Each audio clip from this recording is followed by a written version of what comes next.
right, can I get a mic check on the candidates, please? Start talking.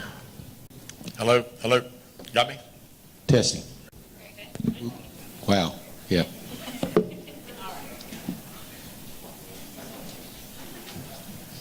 All right, ladies and gentlemen, we're going to get started here. You guys ready over here? Okay. All right. Glad to see a full room again. Very nice. Thank you all for coming out. Thank you guys for being up here. Thank all of our media for being here as well. Good evening. I'm Heather Skaggs, and I'm the chairman of the Hoover Candidates Forum. This forum was established in 2016 with leaders from the Bluff Park and Monte d'Oro neighborhood. We formed this committee to connect Hoover voters with candidates. Many of our older and historic neighborhoods felt they were being overlooked and forgotten. The purpose of this forum is to give a louder voice so the people in those neighborhoods would be heard. More volunteers from many other communities across Hoover joined us. The planning committee and forum volunteers are comprised of individuals from several Hoover neighborhoods, including Monte d'Oro, Bluff Park, River Chase, Green Valley, and Rossbridge. This year, we also wanted to include young residents and future Hoover voters. Tonight, we have 2 college students with us, and we also have members of the Hoover Bells who have been working with us and volunteering this evening and on Tuesday evening as well. How the questions were collected. All questions have come from a Google form that circulated on social media and via email for several weeks. Residents could ask as many questions as they like in a number of different topic categories. Questions could only be directed to all candidates, not individuals. We had over 80 questions submitted. That's a lot. We're not doing 80 questions tonight. As I said, not all the questions are going to be used due to time constraints. Tonight, while you listen to the mayoral candidates, you may have a follow-up question for either of them or both. Please write them on the individual note cards. Once you complete your question, one of our volunteers will pick them up for you. If you don't have any cards, you can raise your hand and one of our volunteers will bring you one. A volunteer will collect these cards and they will be delivered back there to our committee table, and we will get them ready to use during the follow-up portion of our evening. At this time, I'd like to introduce our host, artist and teacher Darla Williamson of Bluff Park, and the president of the Monte d'Oro Neighborhood Association, Mr. Todd True. Before they come up here, I do want to address some rules for the audience. There will be no heckling. Everybody loves to clap and cheer on their favorite candidate. That's lovely. Please wait till the end to do that. It will get us off time and it's distracting. The chairman has the floor. If anyone needs to be removed, they will be. Now, if you will please welcome Darla and Todd.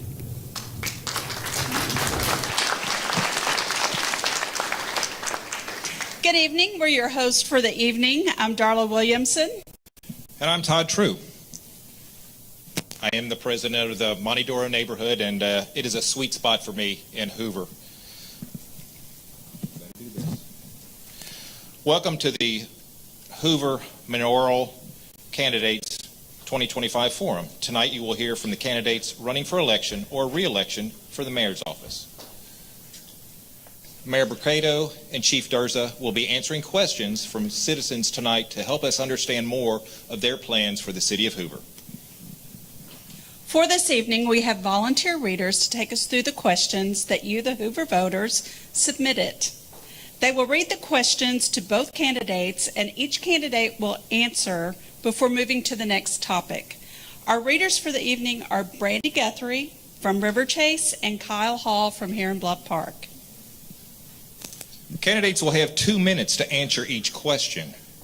Our timekeepers tonight are Michael Allen and Lee Guthrie, both from River Chase.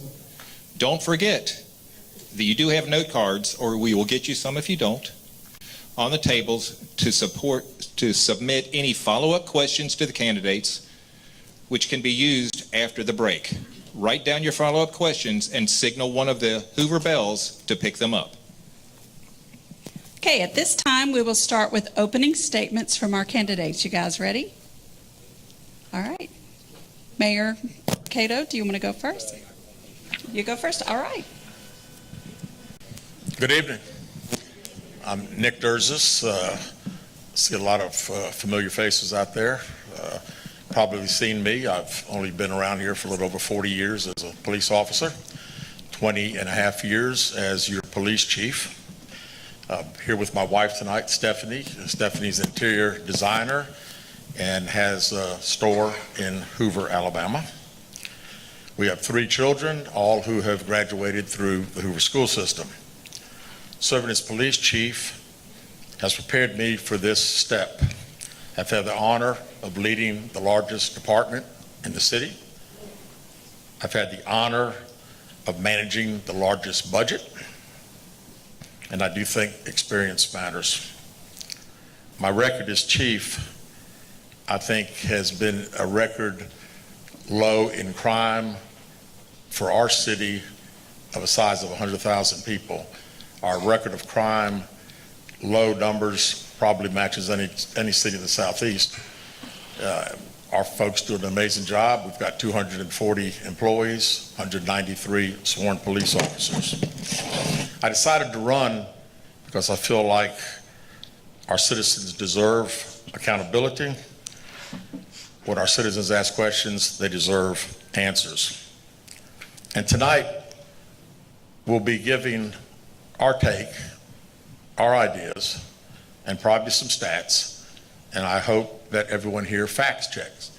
We need to check the facts to make sure that everything that is being said is correct. We're better than backroom deals and empty storefronts that I see. If you put your trust in me, I promise you'll get a mayor who works hard, and I'm not full of empty promises. I would appreciate everyone listening closely tonight. And again, I appreciate the opportunity to be here. We love Bluff Park. It is a special place, and I appreciate everyone's attendance. Thank you. Y'all hold those mics a little bit closer to you. Okay. Okay. Well, thank you. First, let me thank everyone for being here tonight. To our sponsors, we appreciate that. And, of course, all of the citizens that are here. Important that you hear the candidates, so thank you for giving up your time. So, first thing, just let me ask you a question. Is Hoover better off than it was 9 years ago? I think you'll answer yes, and this is the reason I would say that. When I came into the office of mayor, the relationship with our schools was just dismal. That's all there is to it. The mayor had major fights with the superintendent and the president of the school board. There was just no relation whatsoever. I changed all that. When I came to the schools, I built relationships through leadership, talking to the leadership, trying to understand them. We restored $9 million in cash and in-kind services to our schools. We made sure that we had full-time every school resource officers in every school, and I met with every principal and still do that every year, and I'm in the schools probably 20 times a year at least. In public safety, when I came into office, the crime rate prior to my time coming in was at 8 years was the highest on record. In 2016, we changed that. Now we have the lowest crime rate in 16 years, and that's because we added 33 officers. We built a $4 million training center. We add state-of-the-art equipment for our police officers. Our police department is one of the few police departments in the country that is actually accredited. And then the other thing, our economy, we diversified our economy to include bringing in retail like Trader Joe's, professional businesses like STEM types of businesses like McLeod Software and Bassmasters. We revitalized empty buildings on the 280 corridor. We built a $90 million tourism industry, saving the SEC baseball tournament and setting all-time record highs here. In our neighborhoods, we adopted our first comprehensive plan, creating walkable communities in both new and older neighborhoods and giving our planning commission and city council a roadmap for growth. We added property maintenance codes to protect our non-HOA neighborhoods, and we've added miles of sidewalks all over the city. We've also added hundreds of acres of parkland and opportunities to take advantage of the Cahaba River. And the national recognition, they don't run out. We've been named over 25 times as the top city in a number of categories by national publications, and recently received from U.S. News and World Report the #1 city in Alabama and the top 25 city all across America. That's really great. And that's why I have endorsements by the Birmingham area realtors, Jefferson County DA Lanice Washington, State Representative Susan DuBose, Shelby County Commissioner Lindsay Allison, the mayors of Mobile, Dothan, Auburn, Tuscaloosa, Gardendale. Thank you. Well, welcome.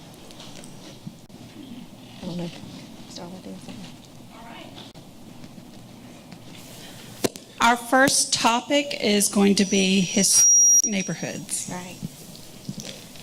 Historic neighborhoods. Yeah. Well, welcome. We're honored for both of you to be here. This topic is older and historic areas of Hoover. This has 3 questions. I will do one at each time. What are some positive developments you have observed in the older and historic areas of Hoover over the past 10 years? What additional ideas would you bring to the table to invest in, revitalize, and maintain these neighborhoods? I guess you. Great. Well, thank you. We have a really great planning department in our city. And one of the things that was very, very important to me when I came into office is to make sure that our neighborhoods remain strong and vibrant. And some of the things that we did, I had a meeting with folks in Eden Ridge, and they said, Mayor, we don't have an HOA. And we have properties here that are falling by the wayside and people are not taking care of them. We need an HOA that will help us enforce that. So I went to the city council, I went to our city attorneys, and I asked them, what can we do? They said, well, let's pass a property maintenance code. And so we did that, and now we give these neighborhoods the opportunity to report properties in their community that are not keeping up to standard. Grass may be grown, weeds, different things like that, and also automobiles that are broken down may still be in there. So we passed an ordinance that allows us to go in there and take care of those situations. And that makes sure that our neighborhoods are vibrant, that the property values are safe, and that folks can enjoy their home. And then the other thing that we did, we passed a comprehensive plan that looks at our city throughout the old and the new neighborhoods to make sure that our planning and zoning department both have guidance for how our city is going to grow. And then all throughout the city, old and new, from Greystone to Bluff Park to Russet Woods to Inverness, we've put sidewalks all over the city, miles and miles of sidewalks. And then in some of our older neighborhoods, we've either gone in and put new parks and rec, or we've gone in and improved them. So those are the types of things that we've done to make sure that we have a very, very vibrant, wonderful city. Thank you. Please. Hello. Okay, there I am. What are some positive developments you have observed in the older and historic areas of Hoover over the past 10 years? What additional ideas would you bring to the table to invest in, revitalize, and maintain these neighborhoods? First of all, the Bluff Park area, for one, it's very exciting to drive around and see how many young people are buying these homes today. They're investing. Some of them are literally tearing down houses and building new ones, and that is just going to make just a very huge impact in the Bluff Park community. I also see some shopping centers in the area, in some of the historic areas, that certainly could use some updating. And I think as a city, we can do some incentivizing to make sure that we work with ownership to try to revitalize, like they've done up here in Bluff Park with the one shopping center. The other one doesn't quite look as good. And I think that we as a city should do everything we can to work with those people to make sure that we can develop and bring prosperity to the area. Because again, Bluff Park is a very special place. Young people moving in. I'd love to see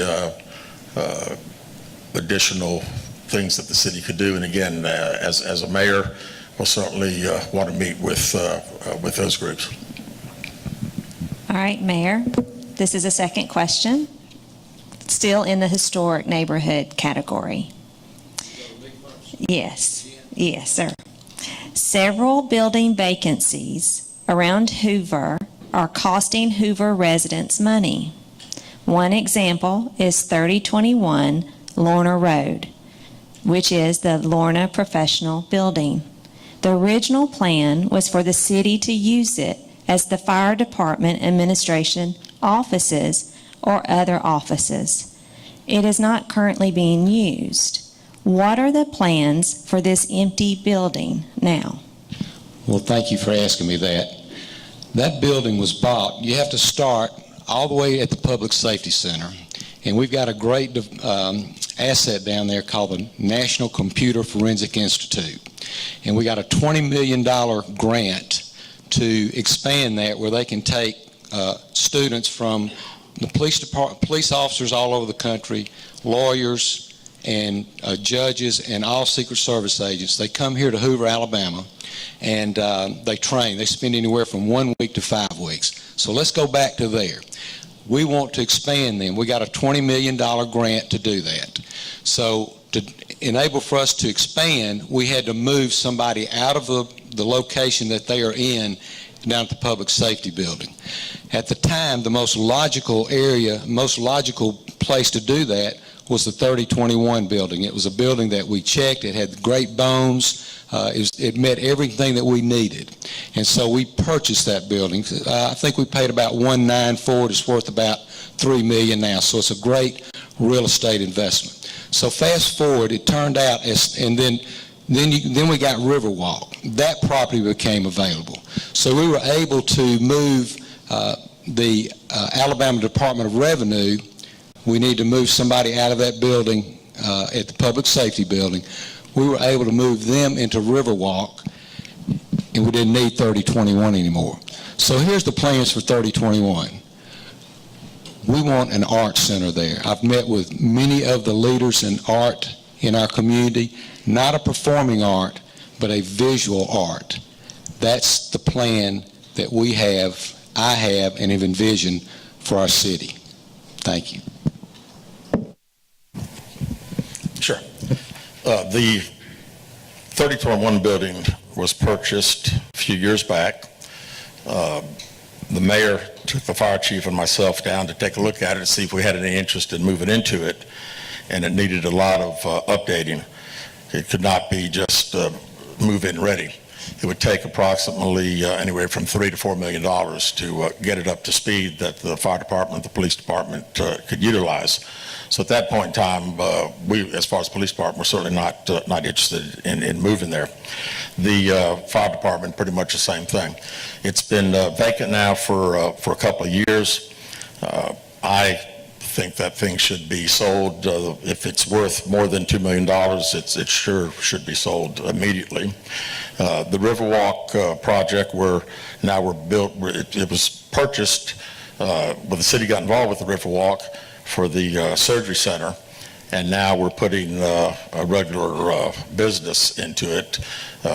We've got 3 employees working out of Riverwalk, and we spent about $6 million so far cash down there. So I'm just not real sure exactly what's going to take place with the 3021 building.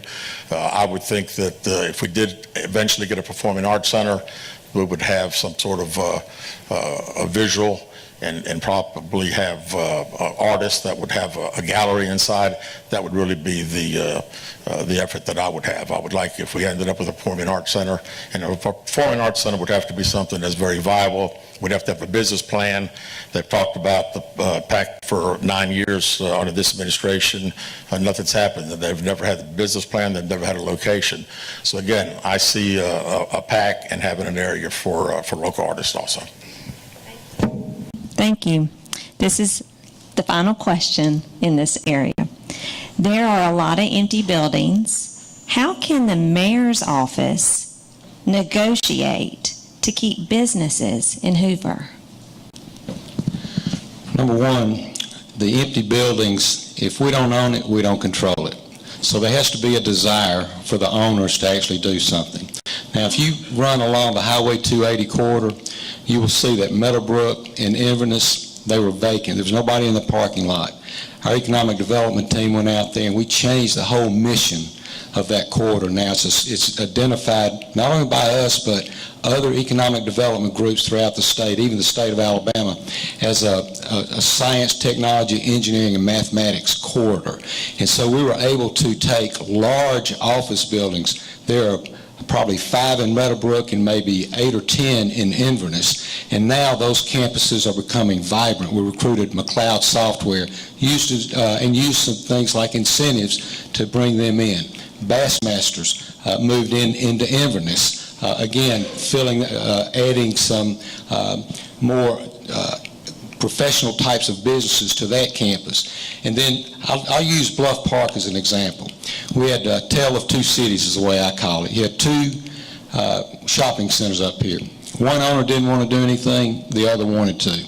The other one came to us and said, I'd like to revitalize my center and to do some things too. We said, great, Mr. Harden, as a matter of fact. All of you in Bluff Park know him. So we got together with Mr. Harden. We laid out a plan. We kind of laid out what we wanted it walkable. We wanted some meeting space, park space up there. And today, you've got a Piggly Wiggly, a new great restaurant. You've got a pharmacy. It's a beautiful area. Same thing took place on Lorna Road, where you have now Trader Joe's. Chief. Okay. There are areas of our city that certainly looks tired. Galleria, Patton Creek, of course. 2018, we did a study for the Galleria. The study came back. Hoover's son talked about it. There were all these fantastic ideas, and the administration said there were going to be some really positive things coming to the Galleria. So that was 2018. Fast forward 2025. We've just done another study for a couple $100,000, which I guess hasn't come back because I haven't seen anything. I would assume the study will probably be very, very, very similar. So again, there was no plan, studies. We hope that now that Costco is building 8 miles down the road in Irondale, obviously it's going to have a negative effect on our sales tax revenue, and we need to be doing something about it. The administration always talks about that, sales have declined because of Amazon.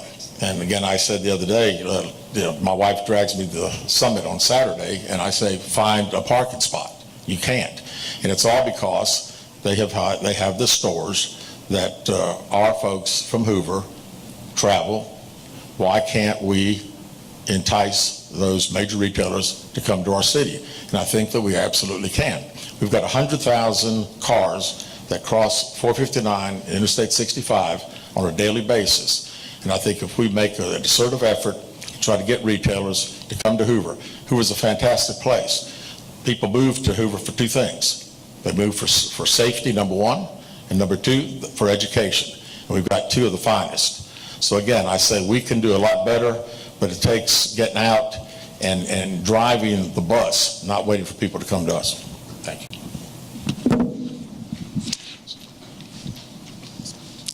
Okay, so this topic is transparency. And this time, Chief, we're going to start with you. It's a two-part question. So here's the first question.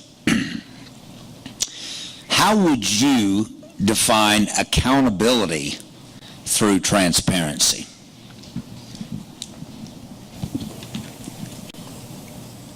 How would I say it again, please? How would you define accountability through transparency? Accountability, as a mayor, you're accountable to the citizens that you serve. We talk about transparency. City council meetings had problems being able to, if you couldn't get to a city council meeting, you ought to be able to sit home and watch it on television. And if for some reason that was a very, very hard undertaking, we spent a couple $100,000 to be able to watch television or your city council meetings. But they never showed the question and answers at the end. Then we had a problem. Robin Schultz finally, over the years, has been televising those to our residents for years. But it's accountability. It's the fact that when our residents come to a city council meeting and ask questions, they deserve answers. And that's one of the reasons that I sat in city council meetings and people were having all these issues in the city and would come and you got a clock that says 3 minutes and people would watch that clock go from 3 minutes down to 45, 50 seconds and then finally just say, I guess I'm not going to get an answer and have a seat. So again, accountability, transparency, we're accountable to the citizens. It's government for the people, by the people. And again, when I'm elected mayor, we're going to make sure that our financial disclosures, I'm going to make sure that we work with city council members. Why have 4 of the sitting city council members endorse me? They endorse me because they know that I'm a team player. I'm somebody that I work good with people, and I'm certainly deliver results. Mary, you want me to read again? Or you good? Okay. Here we go. How would you define accountability through transparency? So accountability through transparency, number one, you got to follow the law. And that's exactly what we do. We make sure that we follow the law in all the meetings that we have. If they're supposed to be open meetings, we have open meetings. If we have any type of new project that comes in that we want to go out in the community and get input from them. Now, in terms of the city council meeting, the mayor has nothing to do with the city council meeting. He is like a visitor there. He's an invited guest. The president of the council oversees the council, not the mayor. The president sets the agenda. He is the one that recognizes individuals. I don't have anything to do with the operation of the city council meeting. But let me just say this. We've been videoing, and this is not required by law. We've been videoing our city council meetings, I think, probably since COVID. But we even do more than that. You can go on our website today for accountability. You can look at our checkbook. You can look and see what our capital projects are, what our budget is. You can look at every audit that we've ever had. So that's pretty good accountability to me when you've got all of that to look at, and you can call me anytime you want, and we will answer your questions. That's accountability, and that's what I'm standing for, and that's what I've been a part of for the last 9 years. Thank you very much. Okay, the second part of that question, back to you, Chief. What is your campaign slogan or theme, and how does it relate to the specific reason that you want to be the mayor? Mine has been, let's make Hoover, Hoover again. And it's a standard of excellence that we've had in the Hoover Police Department, the standard of excellence that the city of Hoover enjoyed for many years. When I hear make Hoover, Hoover again, I go back to the days when the Galleria was thriving. And I've met people on this campaign trail that are now 30 and 35 and 40 years old, and they say, I grew up on the other side of town, and on a Saturday, it was fantastic because we all got in a car and we drove from Center Point or from Gardendale, and we came to the Galleria and we walked around and we had lunch and it was a thriving metropolis. It was something that we looked forward to every Saturday. And when I say Hoover again, that's what I'm talking about. I'm talking about bringing back that momentum, bringing back that excitement. We are a tired city. I mean, drive around the Galleria, Patton Creek, it is tired, and anybody that says it's not is wrong. The Galleria 9 years ago looked better than it was today. Patton Creek 9 years ago looked better than what it is today. And my slogan, Hoover again, bring Hoover again. We are going to bring it back. We're going to work with the developers. We're going to do everything that we have to make it a thriving city that we can all be proud of. Want me to read it again? Mayor, here we go. What is your campaign slogan or theme, and how does it relate to the specific reason you want to be mayor again? So that's moving Hoover forward or backwards. For 9 years, we have set an incredible pace from economic development to public safety to our neighborhoods to our parks and recreation. Everything that we have done has been a standard of excellence. I'll just start with our public safety, for instance. When I came into office, the crime rate 8 years before was the worst we had, according to their statistics.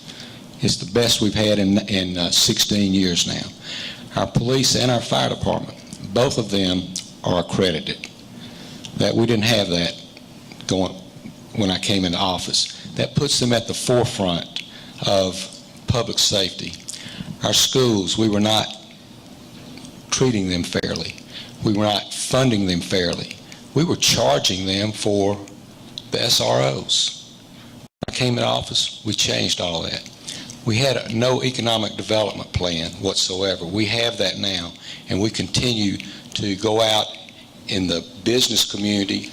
And the way you do economic development, you can go all over the country if you want, and there's maybe some opportunities, but your economic development is from within your city, and every economic development expert will tell you that.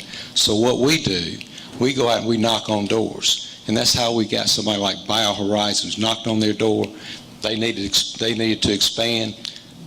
We worked with them, worked with them. They expanded, and they stayed in River Chase. Revere Control had an empty building on Highway 150. It used to be Winn-Dixie. We, again, knocking on doors. We need to go. We need to move. We need more space. We fill that empty space. Revere on 150 is beautiful now, and backfilled where they left on Rocky Ridge Road. So we continue to move our city forward.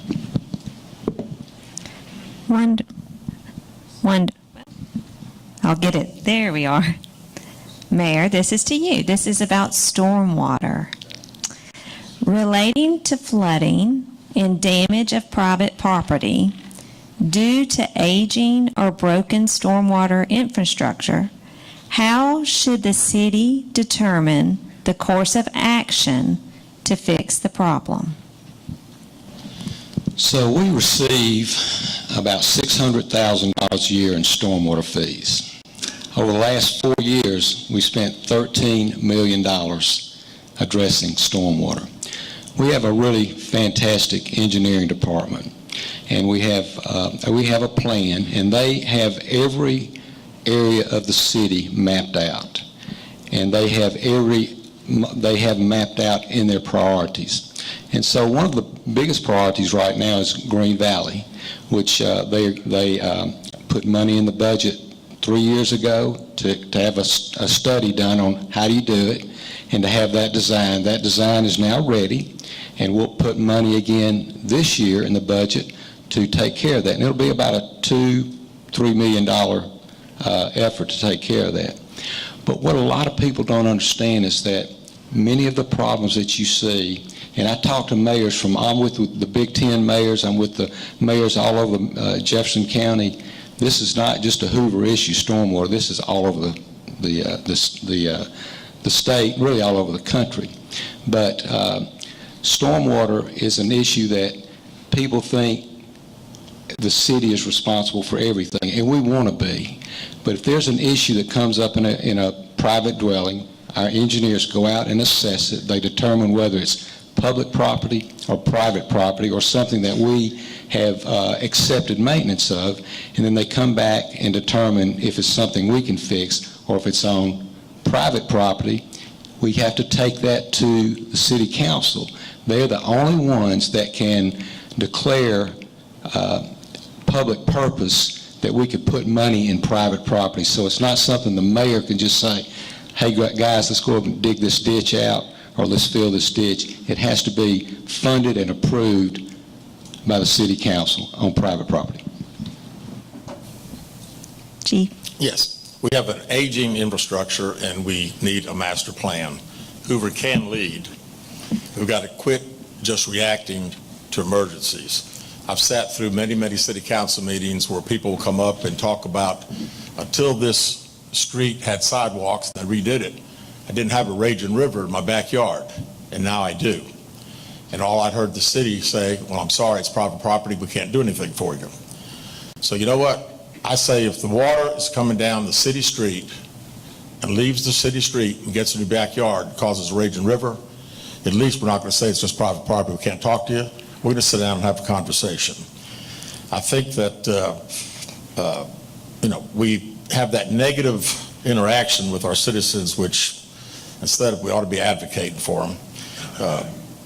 We've got to plan, we've got to maintain, and that's the situation. We start talking about the aging infrastructure, just like we have the aging sewer system down in Inverness and River Chase.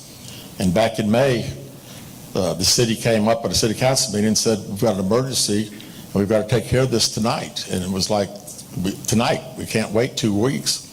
And we spent $4 million that night or $6 million that night actually to fix it. And again, it's all about planning. You've got to have a plan. And it seems like a lot of these things just pop up and there's no money set aside. Aging infrastructure, stormwater's been a problem for several years. And again, I don't see a plan under my administration about a master plan. We're going to get people that actually understand it and know what they're doing, and we're going to have a good commission. I've actually had many people from the community that have reached out and have had some tremendous ideas. Thank you. Okay. The next topic is education. Chief, we'll start with you. And as everyone here knows, today was the first day of school. This topic has several similar questions submitted from the Bluff Park and Shades Mountain area, and we've combined many questions into 2. So there will be 2. Number 1, what is the mayor's responsibility regarding the constant population growth in Hoover as it relates to the current challenges of overcrowding in Hoover City schools or the classrooms? What needs to happen to alleviate the problems so that schools can keep up with a growing city? Do we need to slow down the growth? That is something that certainly have to talk to the school administration. Obviously, it's autonomous.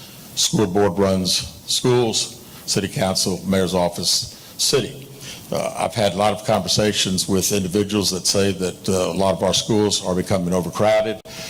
We see all the time, 3,000, 4,000 new homes potentially being constructed in the city. And it's about smart planning. It's about planning. Again, I keep using the term planning. Our educational system is great. And we want a city that is safe and has a great educational system because that's why people want to move here. But it's got to be smart growth. We've got to make sure that when we're building these homes, that it's not taking an effect not only on our schools, but our infrastructure. The great thing that I see about Hoover schools, thank goodness our River Chase Career Center right now is booming. And I certainly see that possibilities of expanding that in the future. There are a lot more people today interested in automotive and fire science, plumbing, and that'll alleviate maybe some things from the high school. Our No Bluff Park Elementary is overcrowded.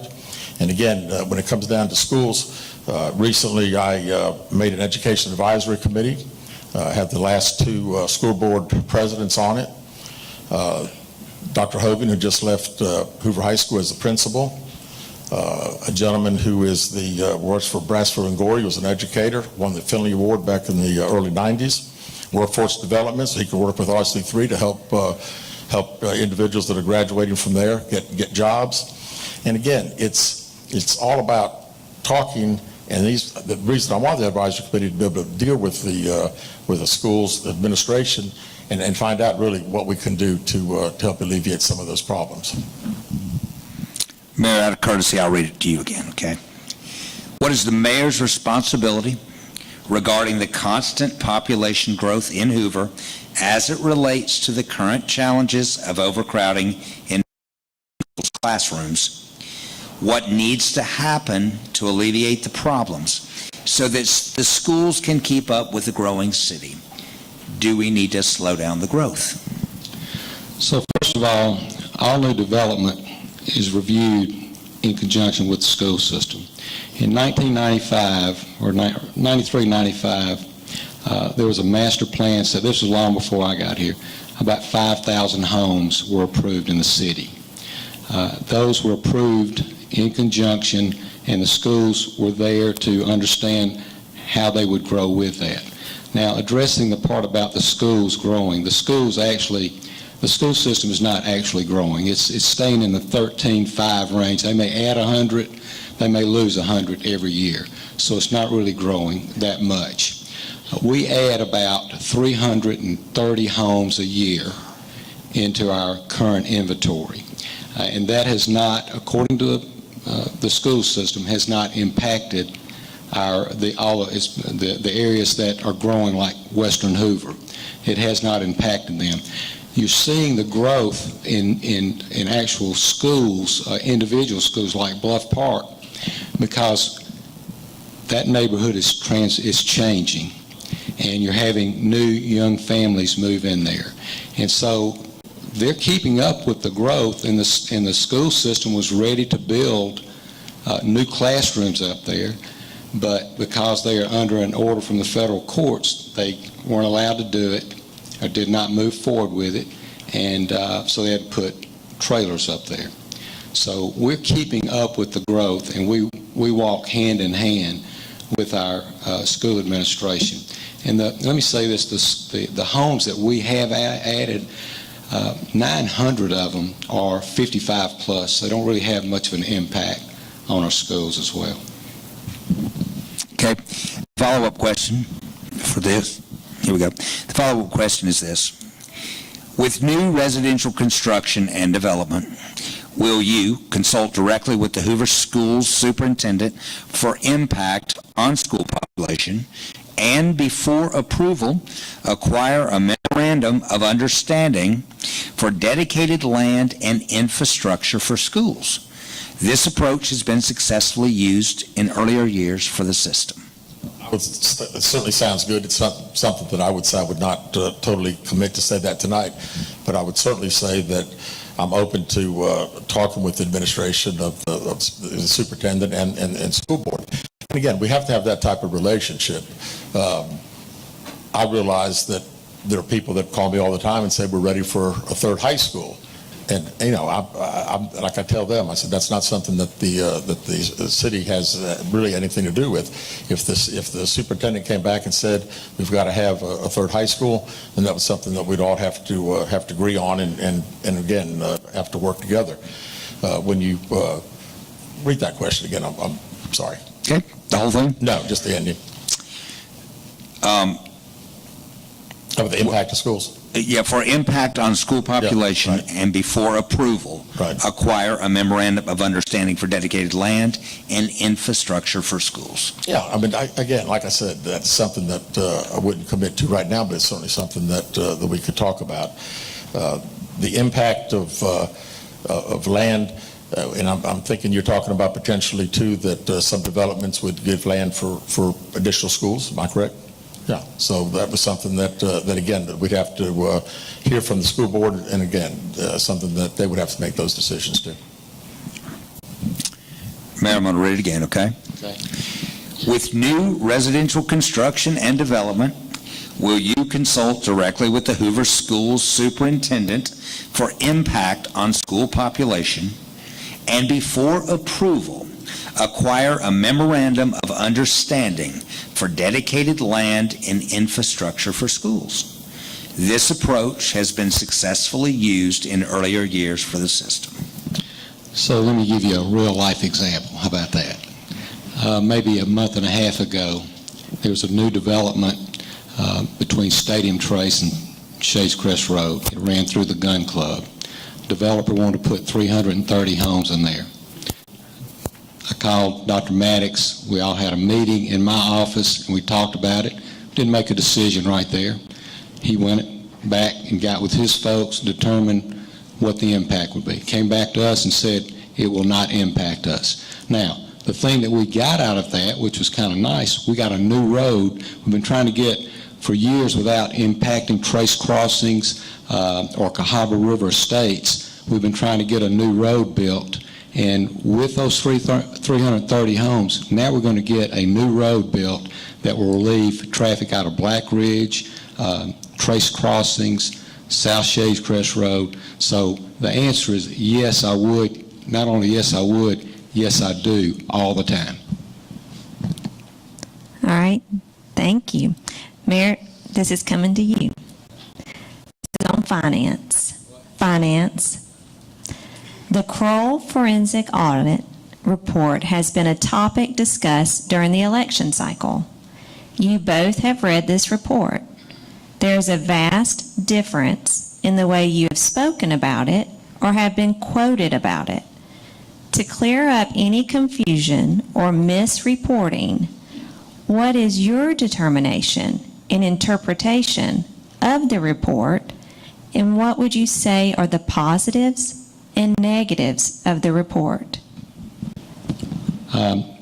There's been no mistake. I've been very frank about what went on, and it takes more than 2 minutes. John's got a pretty good article about it you can read where I was able to go in more depth. But essentially, when I received the report on the Kroll report in 2023, by the way, this is very old, I took immediate action. I notified the council. I asked them for assistance, and I was denied that.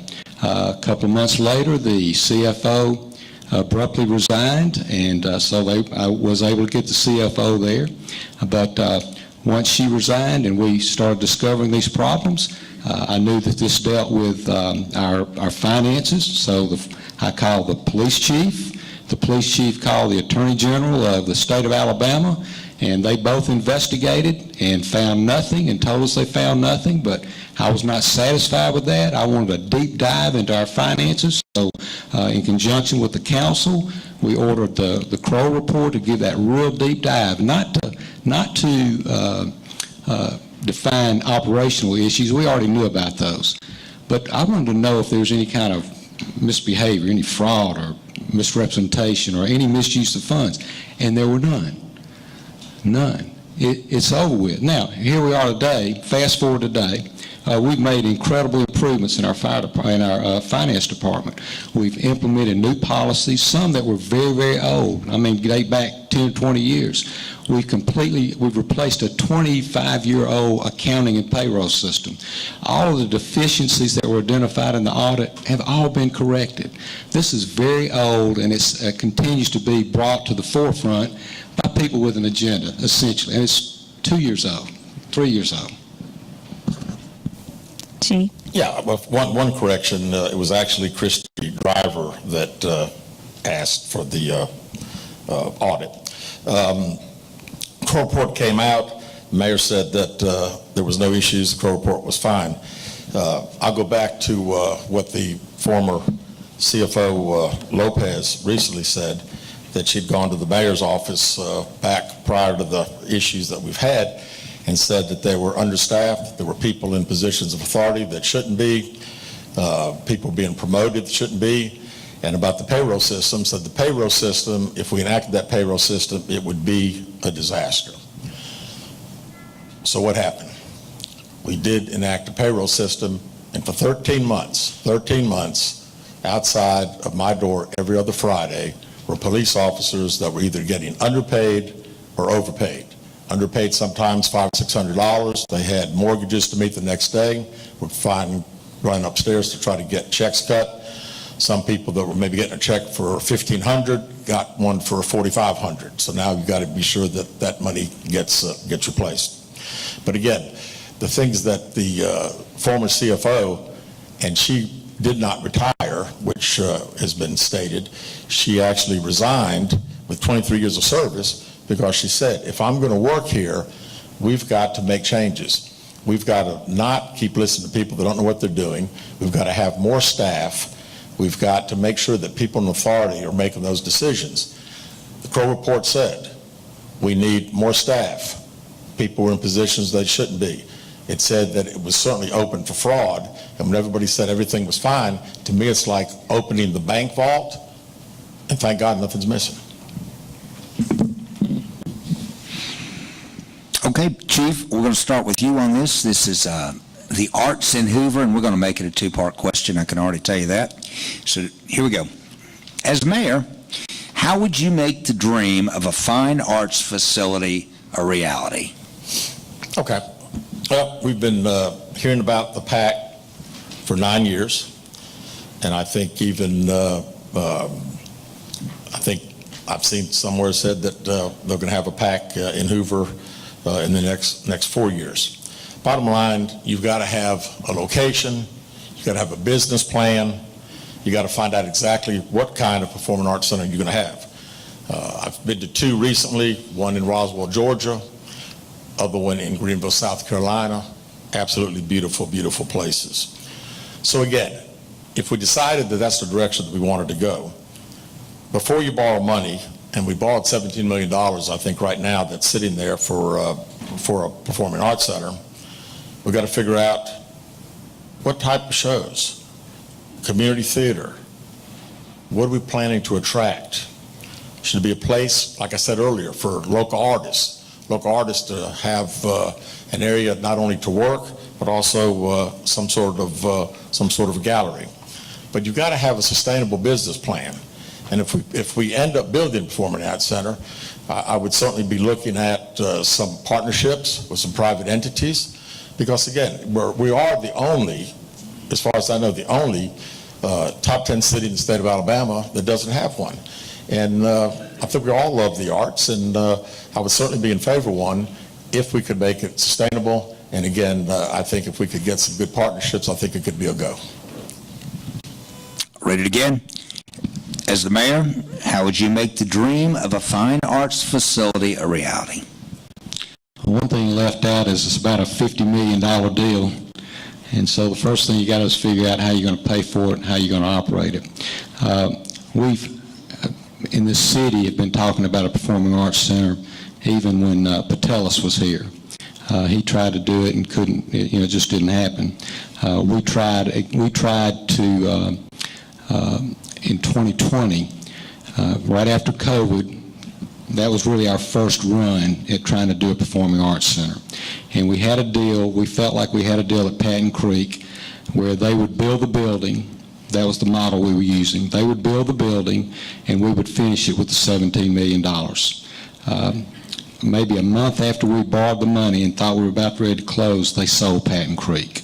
So we made another run at it with another developer, but there's so many strings attached, it did not make sense.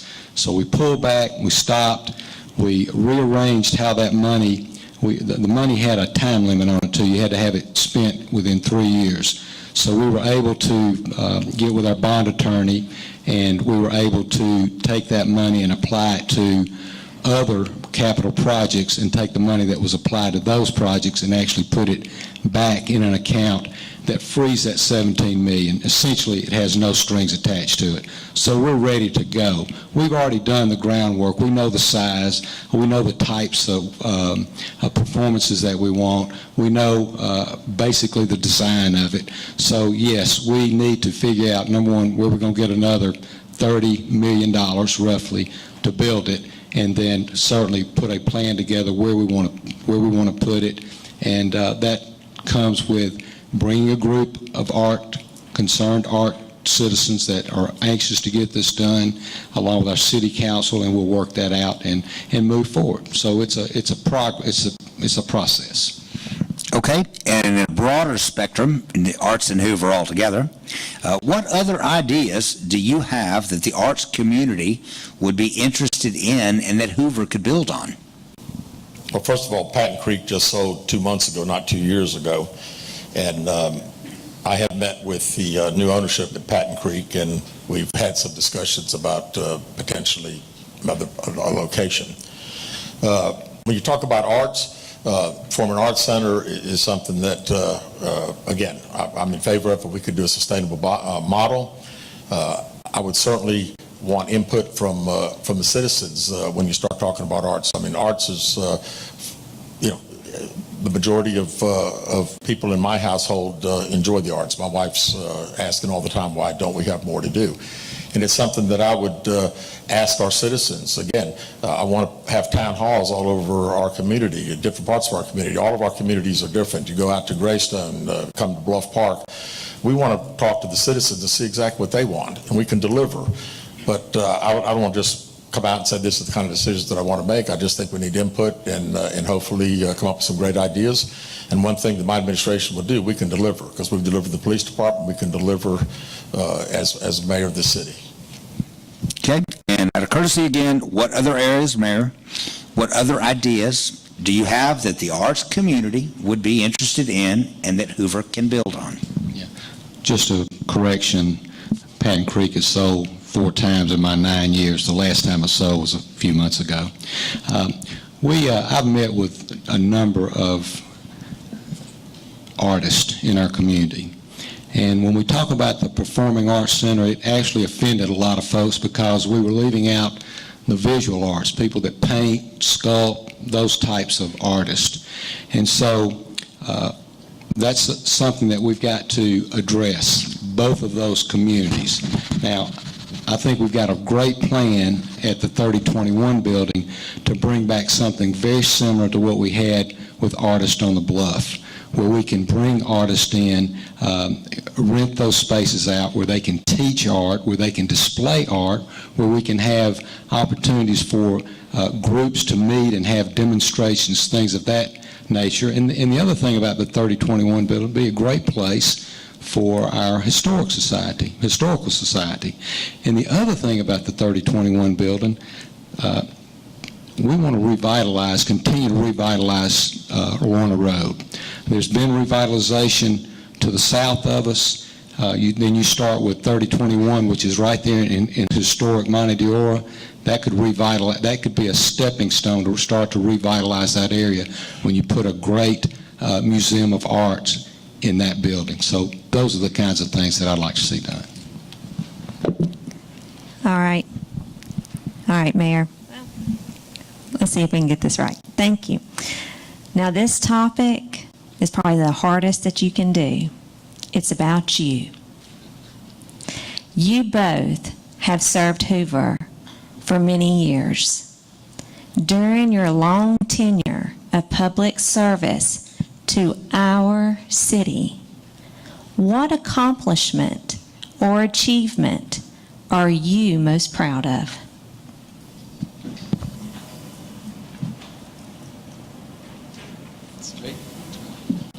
Gosh, there's a lot of things I'm proud of. Leadership Hoover, the fact that we brought that in.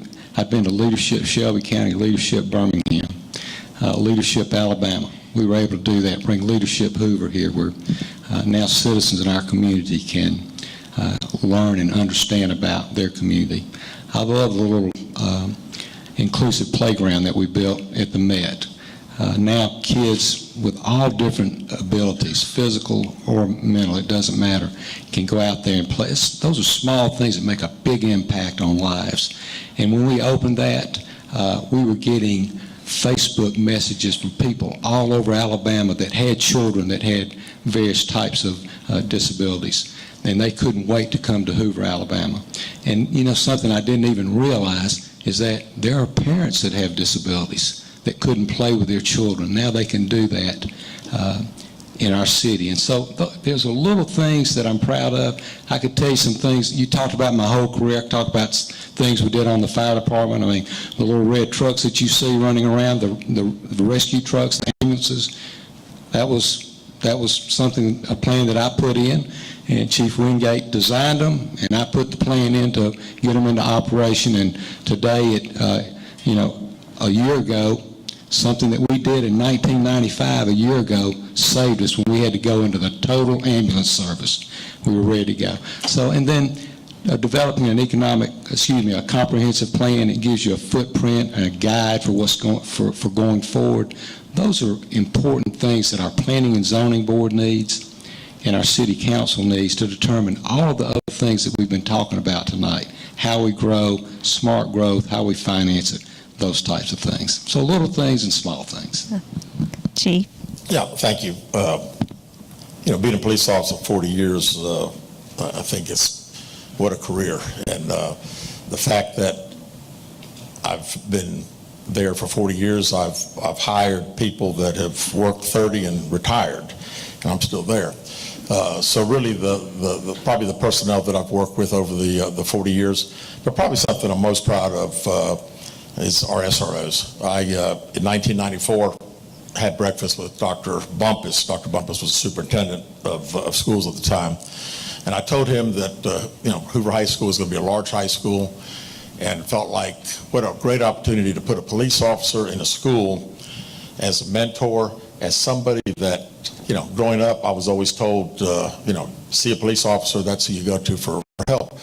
And that was just, mentoring and of course, high school kids start driving, dating, drinking, those type of things so from there, the one officer, I'll never forget, actually December 14th, 2012, Sandy Hook, the massacre, first time we ever had a massacre at an elementary school, all those kids getting killed.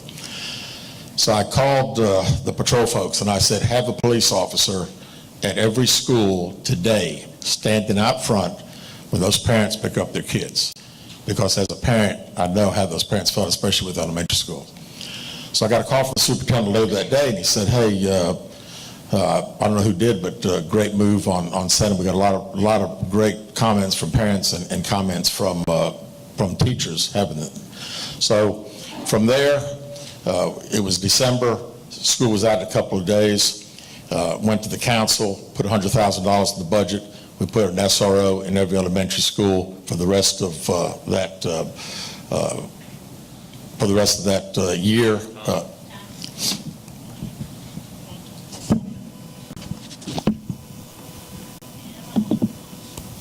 Hello, can we hear me? All right, good. All right, thank you. So we're about to take our 10-minute break. You guys will hang with me, okay? And when we return, we're going to go do some follow-up questions. If you have any cards that you have written a question on and you haven't turned it in, please give it to a Hoover Bell and they will bring it over to our table. If you need to use the restroom, you may go out this door and they are to the right. And again, we'll start again in about 10 minutes, okay?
everybody could start making your way back to your seat. This will be like our 2-minute warning to get back started.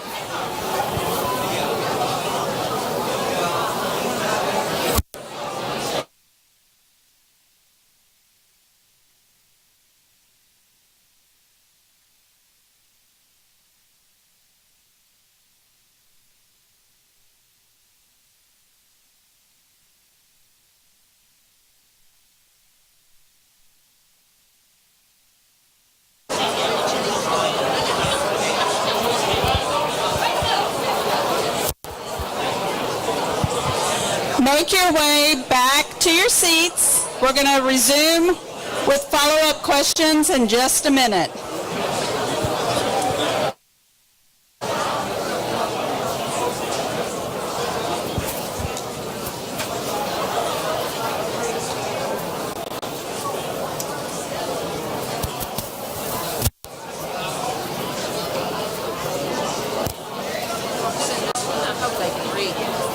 Okay, take it to the table. You see the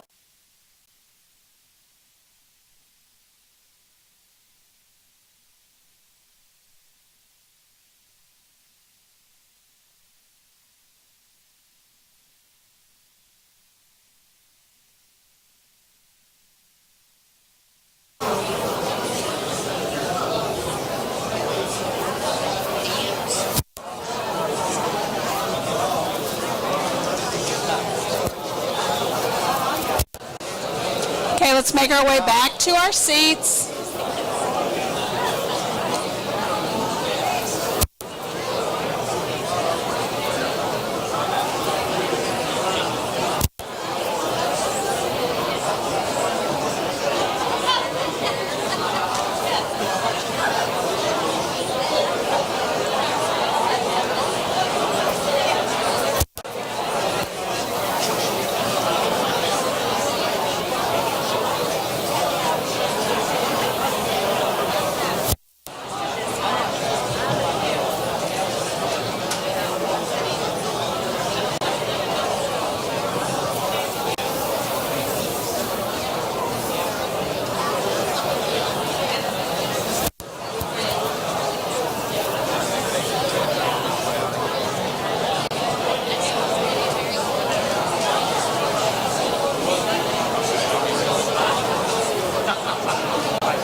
Oh, I'm sorry. You're supposed to be in. Sorry. Yes, and if you'll hand it back to me, I will. All right, so we're going to continue, and now we're going to ask questions that y'all submitted during the beginning of the session. So we've been taking questions. If you still have some questions, you can turn them in at the sorting table.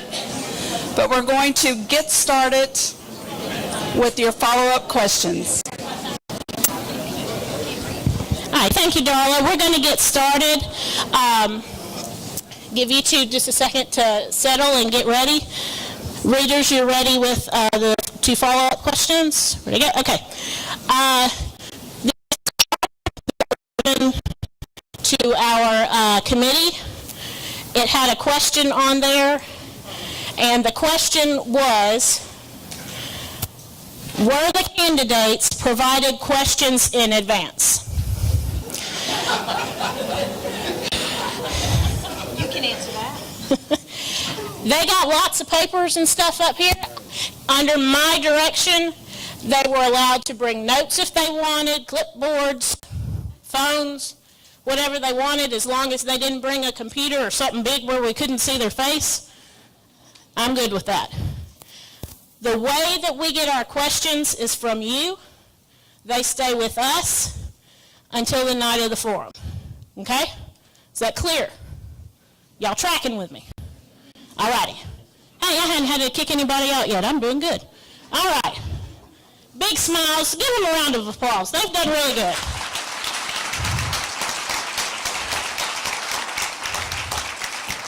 All right. Proceed when ready. Okay, and Chief, I'm going to start with you on this one. So here we go. What will you do as mayor to ensure the future success of the River Chase Galleria? Not by replacing it or surrounding it with new construction, but by attracting new businesses to existing infrastructure. Good question. Actually, have had some discussions with some folks that have some really interesting concepts for the Galleria. And again, when you start talking about economic development, I would love to be able to discuss some of the things that I think could potentially happen, but I would say that we've got to either get on, right now, for 9 years, the Galleria obviously is an eyesore.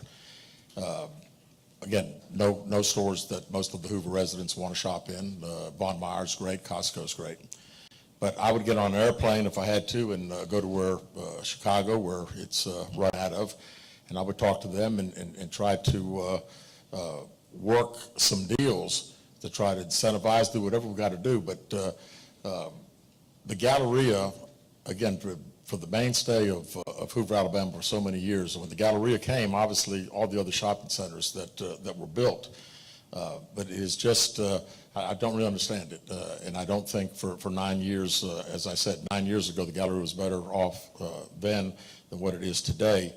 And I would do whatever we had to do. I would again, get on an airplane, talk to people, try to get other developers, try to make things happen. But I realize people say, well, you can't make things happen. Well, I think you can, but I think you've got to be very aggressive. And I hope that when elected that you'll see a huge change. Okay, Mayor, I'll ask you the same question. Going forward, what will you do as mayor to ensure the future success of the River Chase Galleria, not by replacing it or surrounding it with new construction, but by attracting new businesses to existing infrastructure? Well, I don't know where he would fly to, but there are 9 owners of the campus of Galleria, so it's not just a one-stop shop solution. And the Galleria is actually it's actually making a comeback. There are people shopping there. The tourism industry that we have created and the travel industry that we've had, you're seeing it much more vibrant than it has been in the last 9 years. Now, can we go forward that way for the next 10 or 15 years? No, we cannot. But what we have done is we have gotten those 8 or 9 owners together and we said, let's do a study to see what the future is of the River Chase Galleria. I think we're going to present that September the 8th to our city council. And that'll give us a roadmap as well. But in the meantime, malls all over the country are nowhere near as in good a shape as ours. Look at Brookwood Mall. It's in a pretty good place too. It's weeds growing. Ours is not that way. We have about 7 million people come to that campus a year. So it is providing a lot of sales tax.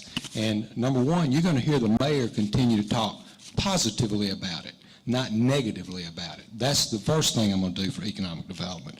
But the industry has changed. That's all there is to it. You're not going to get 2 of the same types of stores. If one is at Summit, not a good chance it's coming over to the Galleria, or vice versa.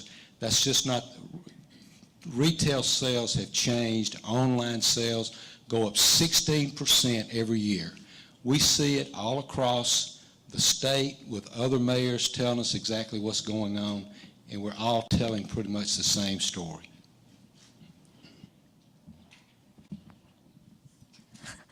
All right, Mayor, I'll start with you on this question. How would you the I can't even say this word. Deterioration. Delineation. Delineation of roles between the mayor, the city council, and the city administrator. So the mayor's the CEO of the city. That is something I set the vision.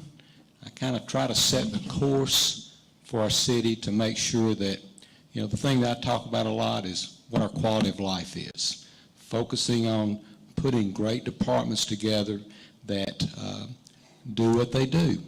Great engineering department that does the great things that they do. Great economic development department that does the great things that they do. Police, fire, all of those things. Now, the city council, I told you earlier, I'm a visitor there. I'm not a member of the council. That entire operation is run by the council president. He sets the agenda. He acknowledges who can speak. They determine everything what goes on the agenda. That all of that belongs to him, not me. So it's two separate we got three branches of government, and executive, legislative, and judicial. Same way in the city. That's exactly how we're set up. We're separate, but equal. Now, in terms of the city manager is the person that runs the day-to-day operations of the city. He is over the engineering department. He's over park and rec. He's over just, making sure that the streets are paved, make sure the trash is picked up, make sure that citizens' complaints are handled. He's the manager of the city, so to speak. So I set the vision. He manages the city in terms of day-to-day operation. In the city council, they are the ones that allocate the funds for us to do the things that we do. That's their job. Okay. The mayor is the CEO of the city, and as CEO, the mayor is responsible to work with the city council, advise them of situations that are taking place. The mayor generally oversees and has direction with department heads. The city administrator that we have is over pretty much all department heads also. He works, carries out the mayor's vision. City council, of course, they're the ones that pass local legislation. The council, again, for 4 city council members to have endorsed me, I just really question the type of relationship that the mayor's office has with the city council right now. And I think that's one of the issues that we've had, and one of the situations that why aren't we moving this city in the direction that we should, back to the standard of excellence, and I have not seen that. And again, that's one of the reasons that I said that I was running to begin with. But again, CEO, council, legislation, administrator, daily activity.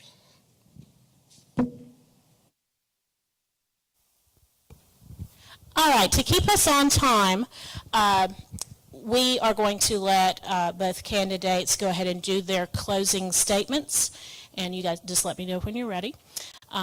And is Darla over there? Okay.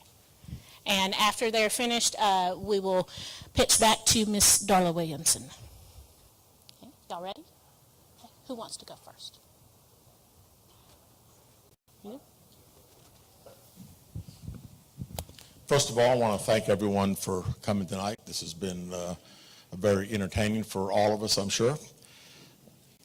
I would like for everybody to please go to Durz's for Mayor. I've been doing Nick at Night, done 8 episodes. The last episode had Tony Patelis and Alan Pate talking about bringing the SEC baseball tournament here, talking about bringing, actually was hired to build the Metropolitan Stadium, and recently helped negotiate the SEC deal to stay in Hoover. But by Nick at Nights, I think you'll learn a lot more about what we want to do educationally. Park and Rec would have some issues that we can certainly all comes down to planning. We've heard a lot of different things tonight, And again, I would hope that many of you would go back and fact check some of it and make sure that all of it is accurate information. You know, Brookwood Mall's been closed for years. I'd also like to talk about my endorsements. I talked about the 4 city council members that are sitting on the city council today. I've got 2 of the Jefferson County Commissioners, President Jimmy Stevens and Judge Mike Boland, who both have a lot to do with Hoover. District Attorney Danny Carr, who is also a Hoover resident, and Alabama State Attorney General Steve Marshall. So why did these guys endorse me? They endorsed me because they know me.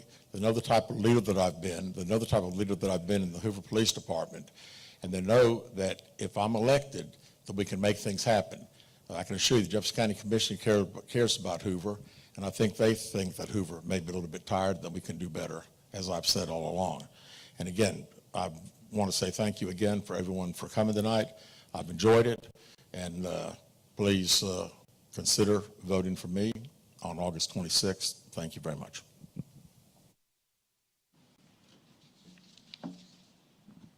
Well, I too thank each and every one of you for being here and for an hour and a half. But, you know, there's been a lot of negative in this race, but I believe that the people of Hoover know the difference between noise and results.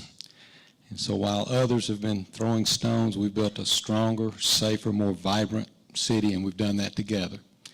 This election is about the future of Hoover and our children. Francis and I have been married 53 years and raised our children here. There are actually 4 generations of Brocados in Hoover, Alabama, not to mention my sisters and brothers and nieces and nephews.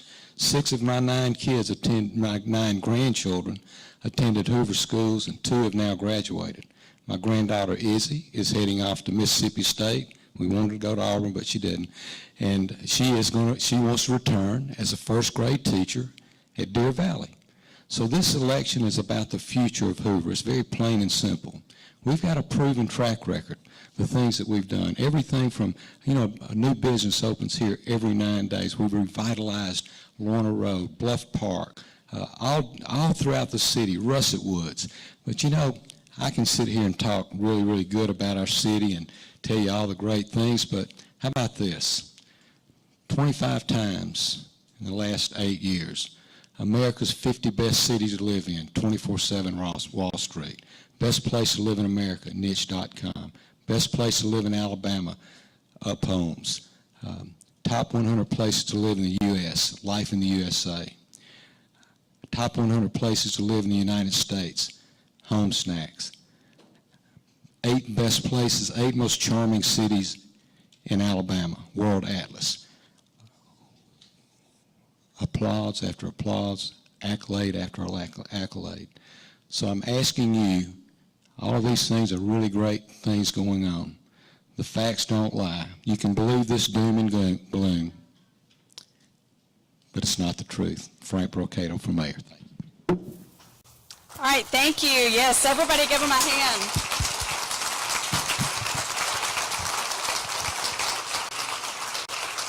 Thank you, gentlemen, for coming out tonight. It's been very helpful for those of us who are still trying to figure out which direction we're going. Also, if you would like more information about the forum, we have a Facebook page. If you would like to volunteer with us in the future, just send us a note there and let us know. We're all volunteers, and everybody's invested a lot of time to bring the candidates to you this week.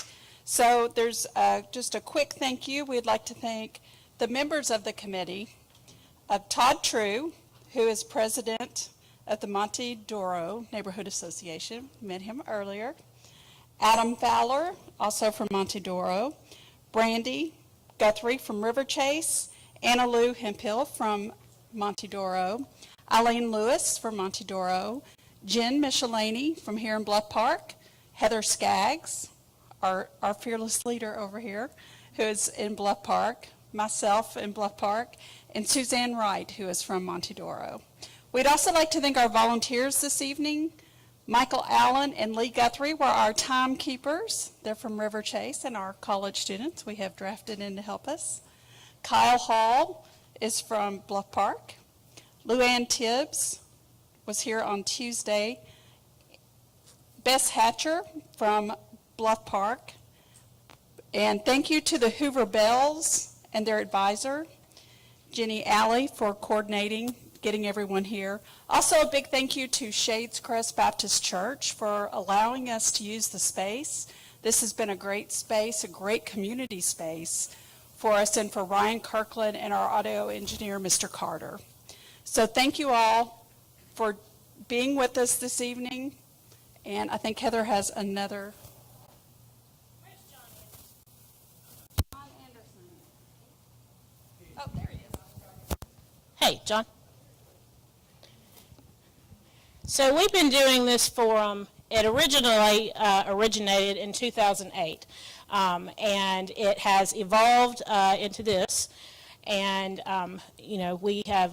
we've been doing this a very long time. There's been other forums that have come out as well. You guys have been in a lot of places the last couple of weeks. A lot of forums, a lot of town halls. It's very that's a tough campaign trail to be on. Mr. John Anderson here is going to tell you about the next one that's coming up. Thank you, Heather. I just want to congratulate them, Heather, and their committee on putting together 2 really good forums. Did y'all appreciate the forums they got? Y'all done a very good job. I just want to let you know the next one, the Hoover Sun, is partnering with the Hoover Area Chamber of Commerce and the League of Women Voters of Greater Birmingham. Next Thursday night, we'll be having one at the Hoover City Schools Performing Arts Center. It's at Hoover High School. It was initially set for 6 o'clock because of a conflict with another event taking place at the high school that night. We're going to have to bump it to 6:30, but it'll still be there at the Performing Arts Center at Hoover High School next Thursday night. And we've invited all of the council candidates and the mayoral candidates. I hope they can all attend. And it should be a good night of questions and answers and statements from the candidates. So, Thank you, sir. All right. Y'all may rise. Everybody have a good evening. Be very safe going home.